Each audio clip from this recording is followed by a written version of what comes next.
انیمیشن پری دریایی یکی از بهترین انیمیشن‌های دوران دیزنی محسوب میشه که یک نسخه لایو اکشن هم ازش وجود داره. و داخل داستان انیمیشن دیزنی، آریل یا همون پری دریایی ما عاشق یک شاهزاده میشه و با معامله کردن صداش در ازای پاهای انسانی وارد دنیای آدما میشه و فرصت محدودی داره تا شاهزاده رو عاشق خودش بکنه که در نهایت موفق میشه، صداشو پس میگیره و شاهزاده عاشق آریل میشه و با هم به عنوان انسان به خوبی و خوشی تا آخر عمر کنار هم دیگه زندگی میکنن. اما توی داستان اصلی قضایا یک ذره متفاوته و این بار بعد از اینکه آریل تبدیل به یک انسان میشه و پاهای انسانی میگیره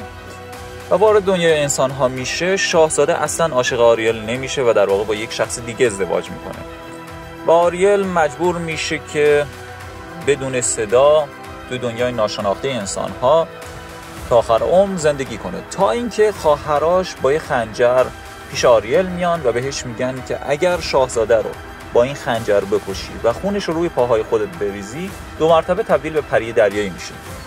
اما آریل این موضوع رو قبول نمیکنه و با شرافت تمام خودش رو داخل دریا غرق میکنه، اما به شاهزاده آسیبی نمیزنه. و خب در ازای کار خوبی که انجام داده بود آریل به بهشت میره و اونجا جاودانه میشه. و میشه گفت این پایان خوشی نبود که مخاطب از انیمیشن‌های دیزنی انتظار داره، بابت همین داستان رو تغییر دادن. اما در هر صورت آریل واقعی پرنسس خوب و شرافتمندی بوده.